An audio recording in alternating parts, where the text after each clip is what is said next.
আসসালামু আলাইকুম প্রিয় দর্শকবৃন্দ, আমি আজকে একটি সুন্দর ভিডিও শেয়ার করতে যাচ্ছি আপনাদের মাঝে।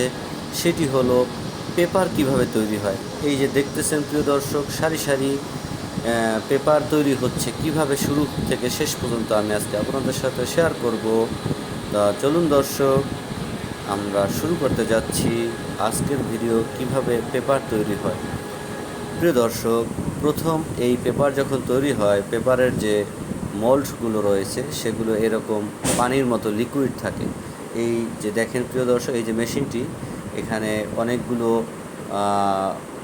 ক্যাপের মতো রয়েছে। এখান থেকে মূলত এই লিকুইড পানিটি বের হয় এরকম যে বড় বেল্ট আছে, এটা একটা বড় একটা বেল্ট। এই বেল্টের মধ্যে একদম পানির মতো লিকুইড যে মোল্ডটি, এটি ছাড়া হয়।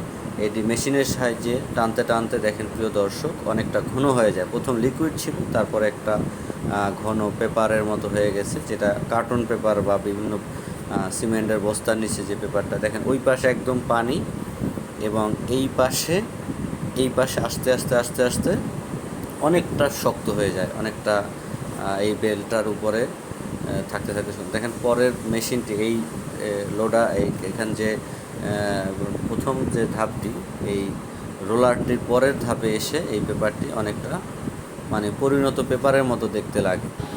এইটি হলো কাটিং।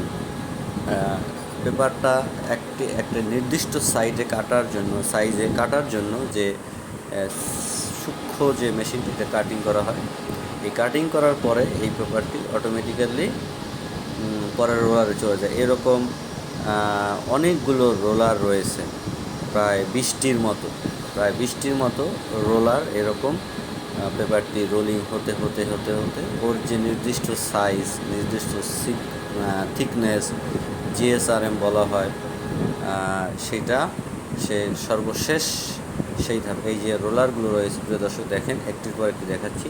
এগুলো প্রত্যেকটি ধাপেই ওর কাজ আছে।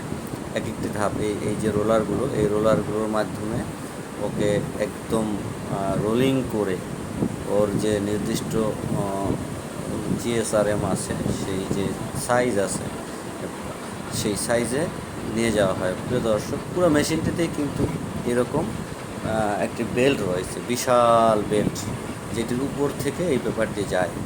পরবর্তী যে এই রোলারের মাধ্যমে যেতে যেতে যেতে পরিণত পেপার যখন হয়, তখন এই বেল্টটি থেকে আলাদা হয়ে এই যে পেপারটা বের হয়ে আসলো। এখন আর কিন্তু বেল্টটি নাই, এবং এই বেল্টটি মানে পরিণত পেপারটি নির্দিষ্ট সাইজে, এই যে বিশাল যে রোলার রয়েছে, এই রোলারের মধ্যে এই পেপারটি চলে আসলো। এখান থেকে এই পেপারটি দেখেন দর্শক, এটা একদম কমপ্লিট একটি পেপার, যেটা কার্টুন পেপার আমরা বলে থাকি। এই পেপারটি পরে টেস্ট হয়, এবং তার কোনো সমস্যা আছে কিনা সেটা সমাধান করা হয়।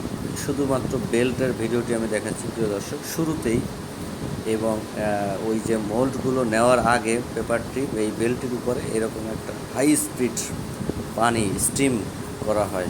বেল্টটি এইটার মাধ্যমে স্টিম হয়, ঠান্ডা হয়, এবং এই ঠান্ডা হয়েই ওই মোল্ডটি নেওয়ার সময় মোল্ডটি আস্তে আস্তে আপনার পেপারে পরিণত হয়। এই বেল্টটি আজকে শেয়ার করলাম এই কারণে, কারণ আমরা হয়তো জানিই না, আমরা ধারণা যে ডাইরেক্ট পেপার বের হয়ে আসে, পেপারটা এরকম নয়। এই যে মোল্ড রয়েছে, এই মোল্ডটির মাধ্যমে এই বেল্টটির মাধ্যমে মূলত পেপারটি বের হয়। এটি একটি পেপার তৈরির কারখানা। এই পাশে আরেকটি বিশাল মেশিন স্থাপন করা হচ্ছে। এটিও ওই যে পেপারের মেশিনটি দেখিয়েছি ওইটির মতোই আরেকটি মেশিন। এইটার রোলার সংখ্যাও অনেক বেশি, ওইটা মনে হয় 20টা 25টা, এটা মনে হয় 30টার মতো হবে, এবং আরও শক্তিশালী, আরও বেশি ক্যাপাসিটির এই মেশিনটি। এটা মনে হয় 100 টন পার ডে, এটা হবে 150 টন। প্রিয় দর্শকবৃন্দ, আজকে এই পর্যন্তই। আশা করি ভিডিওটি আপনাদের ভালো লেগেছে। আমাদের চ্যানেলটির সাথে থাকবেন। আসসালামু আলাইকুম।